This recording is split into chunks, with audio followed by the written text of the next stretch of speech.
In Alex Mason podcast, we are politically neutral.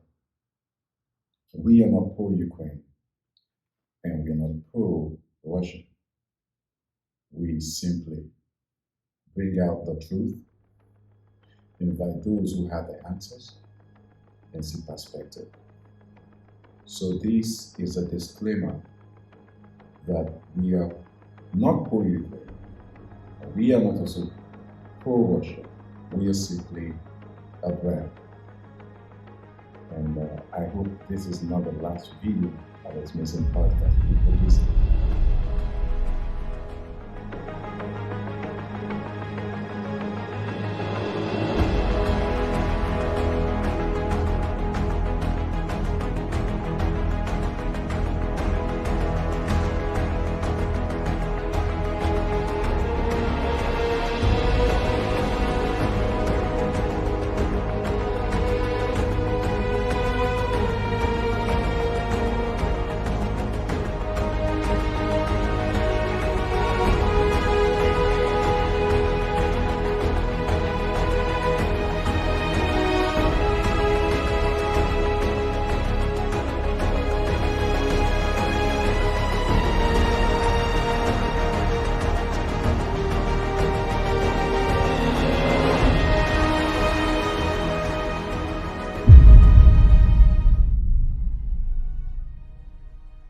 Mr. Glen, thank you for coming to my studio.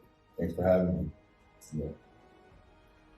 I really had a conversation with you some time ago, and it was really interesting. And I just really wanted to have more conversations with you. So basically, it's because I have some concern personally about what is happening in the world today, and we all know what really happened between Russia and Ukraine. And if you haven't, or you don't have a knowledge of what really happened between Russia and Ukraine, you need to go see my previous videos.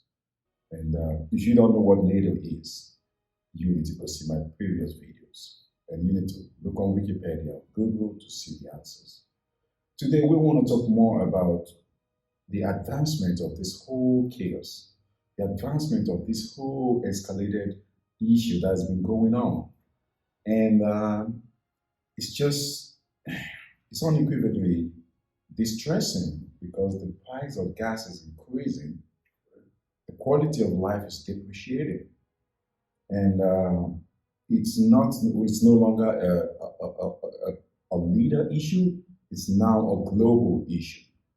You know what I mean, right? It's now a global issue. Correct. Yeah, I'm affected because my gas is really expensive. Yeah, so I can't even go everywhere or all the places that I want to go to. And I saw this joke on social media. A lot of people are having horses now. A lot of people are riding horses, so it's hilarious. Don't worry about it. Gas $3.99. Come on, Sheila. Put you in 4-hill drive. Yeah. So it's hilarious. But here's the thing. I'm beginning to ask questions, and I'm sure so many people are already asking questions. What really is going on in Russia? I realized that we are not really getting information on what is happening inside Russia. You only get one side of the story. Yeah. So, in the same token, I also believe the Russians might not also have information of what's going outside the world. Why? What do you really think happened? What do you think happened? Why is it that we don't really know much of what is going on inside Russia? I believe it's propaganda, different views of how the countries, want to portray what's going on. The Russians and pro-Russians, they want to portray what's going on in this war in their own way. And the USA wants to portray how the war is going on to the rest of the world in their own way. And pretty much in who they're supporting. Makes sense? And anyone that's pro-Russia any country that's pro-Russia wants to support, they want to portray the war in which favors Russia. And every country that's pro-Ukraine wants to, portray this war on how it favors Ukrainians. So that's pretty much it. Yes. But as far as what's going on in the world, it started with Ukrainians wanting to join NATO, and they wanted to join this. Pretty much, NATO is a military alliance that has so far 28 countries involved. It started with the United States, and it moved into the Western Europe, and now they have taken in a couple of Eastern European countries, and pretty much everywhere up to Ukraine and Russia is already in the NATO alliance. Ukraine is now one of the last ones, and then it will be Russia. Okay? So, but the thing about the dictator, that Vladimir Putin, he does not want Ukraine to be a part of NATO, and that was what started this war. He does not want this country to join NATO, the NATO alliance, right? Because he still recognizes some states in Ukraine as Russia. So that's also part of the reason why this whole, war started. Wait, I saw a video of Zelensky on YouTube. I saw a video of him, and he was talking, he was demonstrating braveness. I want to ask you this: what is your perception about Zelensky? I would say that he's very brave. I'm not going to lie. He is very brave. Most dictators, most leaders in this type of caliber where he stands right now, they would have packed up, took all the money, and went into exile. But I'm surprised that to today, and this is like what, 18th or 19th day into this war, he's still in Kyiv. And the Russians are surrounding Kyiv now. It's almost surrounded, pretty much where they will just be boxed in. And he's willing to fight for. I would say he's a real patriot. From my perspective, looking from outside looking in, he's a real patriot. Like, he really loves his country, and he will fight till he dies for his country. And that is also fueling all his soldiers and all his supporters to actually want to fight. Because if he had ran away, merely a part of speech used in everyday life. But it's not that simple for us, because now the everyday Ukrainians simply cannot say words without bursting into tears. This was my home. This was my friend. This was my dog. This was my car. This was my job. And this was my father. And this was my daughter. The millions and millions of fresh wounds are bleeding with that wound. Russia has drowned Ukraine in tears and blood and children corpses. Because if he had ran away, pretty much Ukraine is over by now. The war's gone. It's been over by now. It would have been over by now if he had left. If he was not there. So that's my perspective. He's a real patriot for actually just staying in there, regardless of, he's willing to die. Like, they're really cornering this country. Like, the Russians are cornering the capital. It's almost boxed in completely. And he's still there in the capital. And like, he might die. It's a possibility, like, it's 50-50 chance.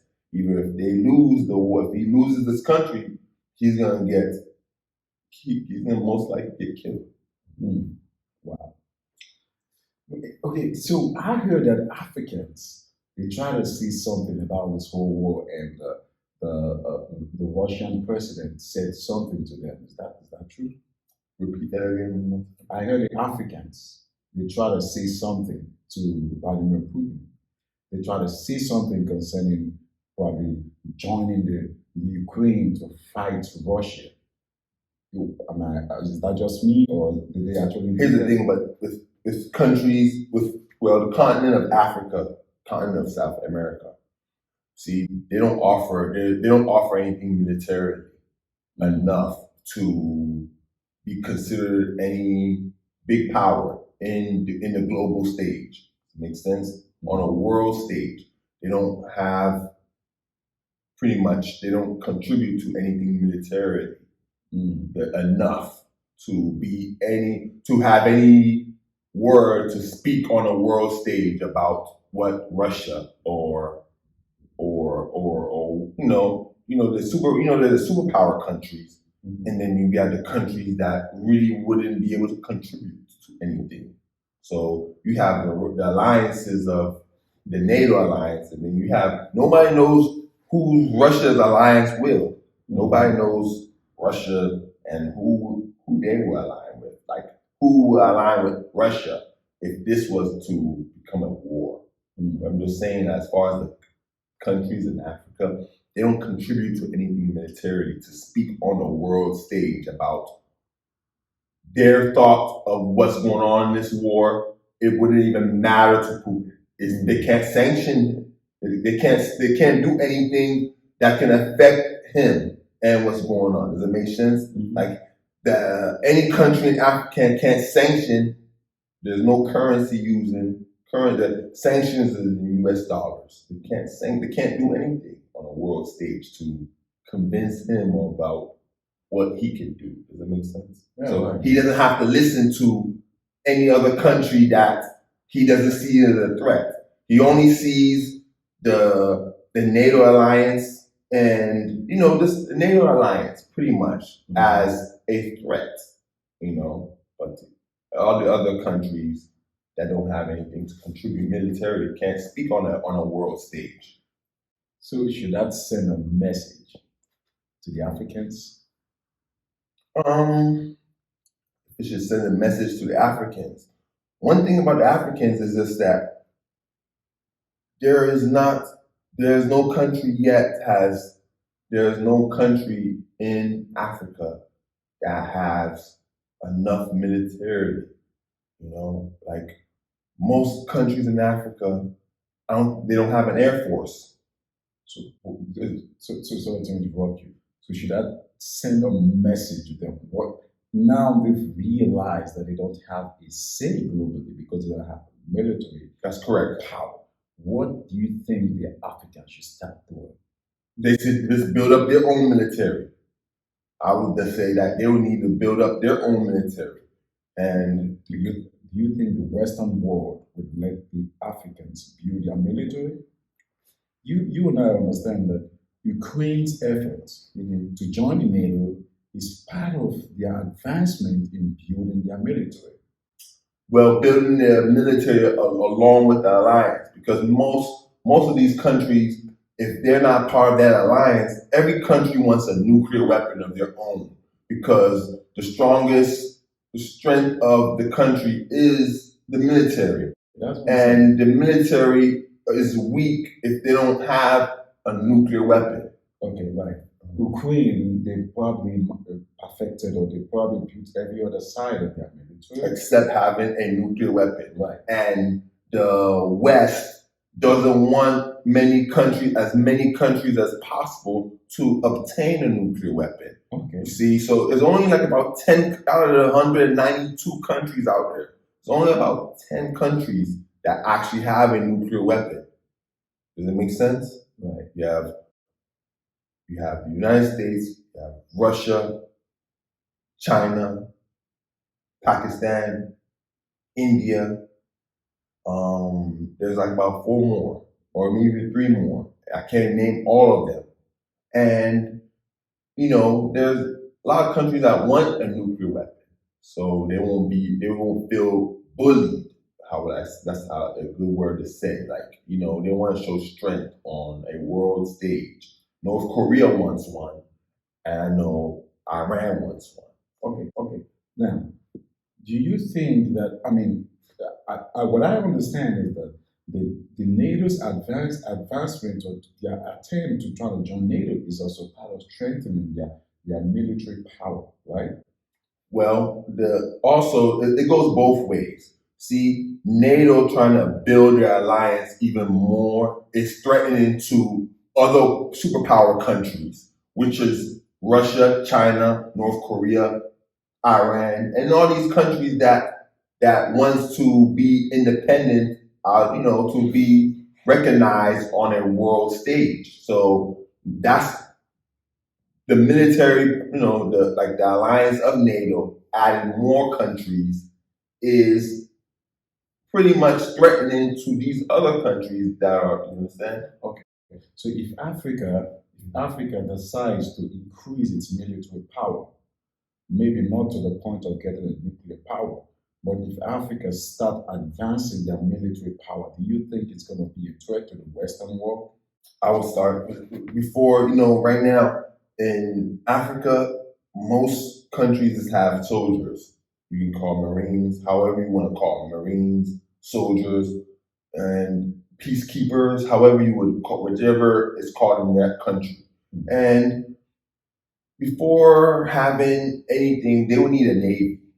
And no country in Africa has a navy. No country in Africa has an air force. Those things will come first. So those are very light years away. Does it make sense? Yeah, but I think Nigeria has a navy. Okay, it needs to be a strong navy. And it needs to be a strong navy. Not many countries in Africa have a navy. So do you think if Nigeria decides to start working on all these things you mentioned and they start increasing their military force, do you think or do you see it to ever be a threat to the Western world? I would see if Nigeria starts, and I can see if other countries in Africa, build up a military force, and then they also make their own alliance, and then I can see it becoming I can see it definitely becoming a threat to the Western world. But at the same time, there isn't that much dictators in Africa, and there are some, but the stronger, the more powerful countries in Africa are all democracies now. So the very tiny, small, tiny countries, maybe in East Africa, Northern Africa, they have some dictators here and there, but they're not that much powerful, and there's not much they can do at this moment. And the alliance will mostly, if Nigeria comes up with something militarily, it will start with Western Africa first, and then it can maybe expand. But it will start first with Western Africa, and then Western Africa making their alliance before it can, expand. Because democracy and dictatorship, the views are always going to be different, and it doesn't. You can never tell Russia, who's a dictator, to be a to turn over, become democratic, where everyone has a say instead of just one man. Does it make sense? Same with China. There's a dictatorship there. And can't tell Xi Jinping to think have a collective thought with everybody else. Right? So that's the thing. Okay. So, I'm a little also concerned. I don't know who else is concerned out there that the big tech and big companies, I understand for big companies like McDonald's and so many other brands, they're fleeing the country.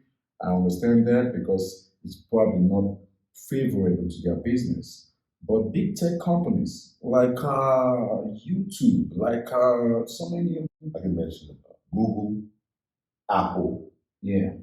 Google, Apple, and you can say Twitter. Yeah. I'm going to tell you the truth. They control all this. They have a lot of power than you think they do. If these three companies that I just mentioned, if they come together, they have way more power than you think. Like literally every single cell phone that we have is using an Apple or Google operating system. Right. So they have control of that alone, just right there. Does that make sense? Yeah. They're becoming a publisher now. They can control the speech. You add Twitter to suppress speech of who they want to listen and who they don't want to listen to.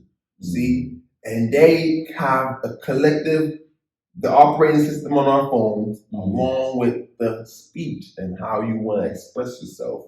These three companies have a whole lot. They control a lot, and trust me, they will definitely, however they want to take the opposition down, they're able to do so. That's why countries like China, has their own Google, their own social media, their own search engine, their own Twitter, their own everything that's separate from big tech because they don't want that control in their hands. The government of China wants it their own. See how Russia was using big tech, and now Russia had to ban big tech from bringing in all their their views on the Russian issue. And now they're switching a few of their things to what China is using. Have you seen it? Right. They switched out a few things. MasterCard and Visa pulled out. They're now using Union Pay from China now. See, they're using a lot of Weibo from China, which is their Twitter and everything. It's just like big tech controls a lot more than you see here. Someone I respect a lot said, we have moved from brick and mortar to click and order. That means that we have moved from a time when everything has to be done manually. We've moved to a digitalized community, a society. Do you think this is a war fought digitally? Do you think, the First World War was fought by ammunitions and man-to-man physical body and labor? The Second World War fought the same way. Do you think this, with the way everything is going, do you think this is a silent Third World War? What I mean that is, with the way big tech is fighting, for me, I feel like it's just a war against world now. Some part of people are supporting each other and aiding each other. Some people are supporting each other and aiding each other, and their tech are siding each other. And siding each other is automatically against each other. So do you think this is some sort of war that is fought in different dynamics that we don't understand yet, but it's actually a war? I believe that the way big tech is handling their view on what's going on in the world today, let's just say particularly that war. Like I said, they have control of the speech. They definitely have control of the speech and what the thought that they want people to hear. So a lot of the facts that are out there, we're probably not getting all the facts of what is going on because the way the media wants to portray everything that's going on, they're going to just make sure that's how the way we don't have all the facts. And you can never trust that where we get our source from the facts is. In another country, they're probably seeing something different. Right? Does it make sense? So, but we don't know the facts. We're being suppressed on the facts they want us to know. And anything else that they don't want us to know is already suppressed. It doesn't even make it into media. So we're only hearing one side of the story. We're not seeing the whole side of the story. Does that make sense? Yeah. And this also reminds me, I heard that some Africans don't even have the opportunity of fleeing Ukraine. Is that true? Okay, right now, as of the way Ukraine is now, all of eastern Ukraine is already a war torn. It's war torn already. Okay. So those parts of Ukraine, the western side that's of Ukraine, where it's close to the border of Moldova and Poland, that stuff, business is still almost going as normal there because the war is not close by there. The capital is all the way in the middle, somewhere closer to the east. Does it make sense? So a lot of those people that are in the eastern side, close to the capital in the east, and down to the south where the the river, the sea is, the Black Sea, they have a harder time making it out. Okay? And there's also, Sorry to cut you. Those who are finding it hard to get out, is it everybody, all the blacks are finding it hard to get out? I believe it's everyone, because everywhere that Russia has surrounded, they're pretty much, everything is a trigger happy. If you move some of those places there, no electricity, power, no anything there. You cannot live there. But I mean, most of these people have that.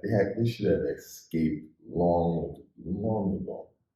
I really don't know why anyone would still be in the eastern side of Ukraine right now, because it's war torn now. But I'm not saying black, they're not it's not restricted to just black. It's restricted to just anybody, any civilian, every civilian.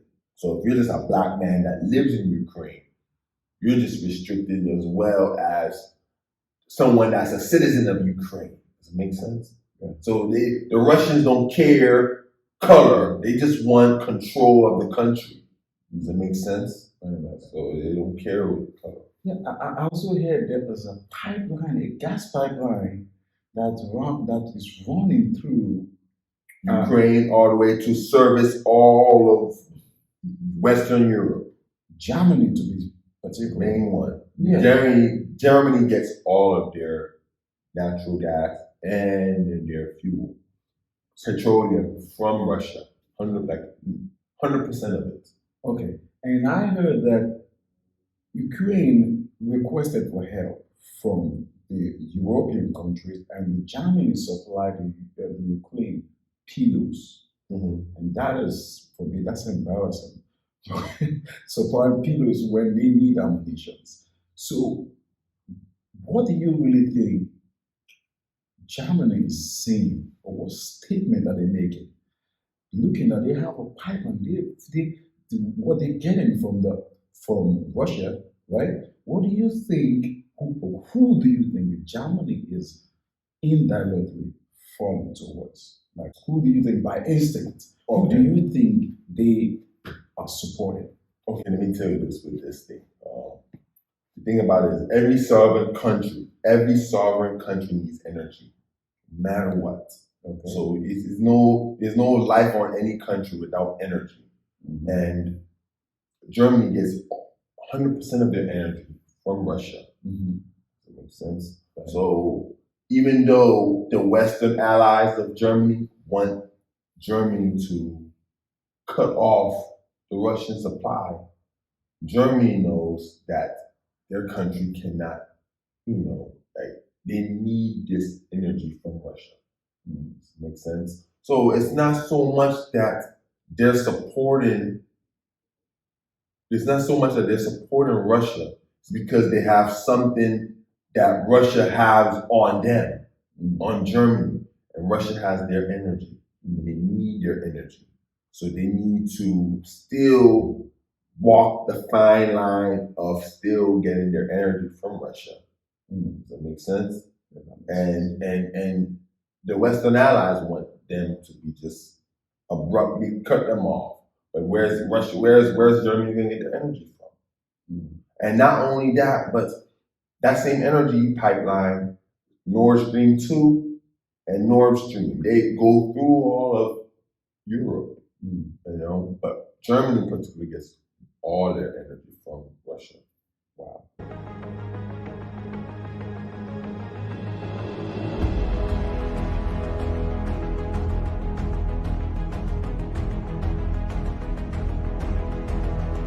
I want to ask you this, and this is actually the last question. And this is relative. You can choose to answer this or not. And if you're watching out there, remember that Alex Mason podcast is a neutral podcast that will throw the question just to hear perspective. If Trump were to be in power right now, what do you think would be his response towards all this that's been going on?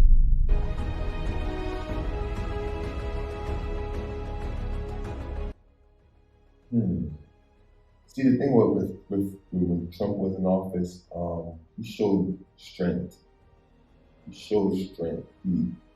Um, we saw the U.S. was in a different light than it is today, and we responded with strength to everything on the world stage. You know? And I would be honest with you, if Trump was in office right now, none of this stuff would have started at all. You know, at least the Russians, all the dictators, they respected Trump.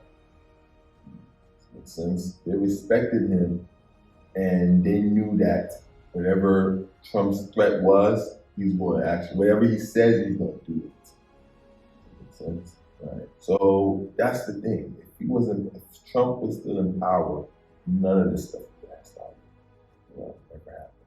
It would have never started to begin with. You know, Russia would have never invaded Ukraine. I mean, when Trump was in office, they could have invaded Ukraine during his 4 years. Why didn't they? You know, it was since Biden got into office.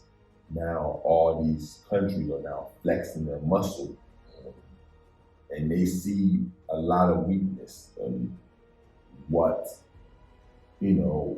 stands in front of them now, as opposed to before. Makes sense? Mm-hmm. So yeah, if he was still in office, none of this stuff would have happened. Wow, I see. Thank you very much. If you're listening to Alex Mason podcast and you're watching Alex Mason podcast, I want you to understand that what you listen here is relative, and if you think otherwise, you can comment and share your view. And that is going to be considered on the next episode or the next podcast that we bring out. We can include what you think and we can talk about it. Thank you very much. This is Alex Mason Podcast. Would you have anything else you want to share? No. Well, I just hope that if the war does come to an end, it comes to an end through peace. Mm-hmm. And it just comes to an end through peace. That's mainly where I would like to see at the end. Not much more. I don't want more escalation more than it is right now. And you also wish for our gas price to go down? Well, all that stuff correlates together. Mm-hmm. It makes sense. When the war ends, the barrels of gasoline, which has topped off at $1.30 at one point, mm-hmm. and it will drop down to $40, like how it was when everybody was paying $1.80 a gallon about 15 months ago.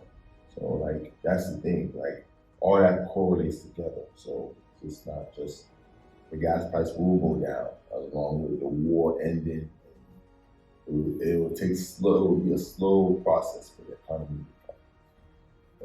All right, thank you very much. I appreciate that. Thank you so much. And if you're out there, subscribe to Alex Mason Podcast and share Alex Mason Podcast with your family, friends, comment, and I hope this goes around and inform a lot of you. And if you have something you want to share, this is the right time to share. You can get it at Alex Mason Podcast. Thank you.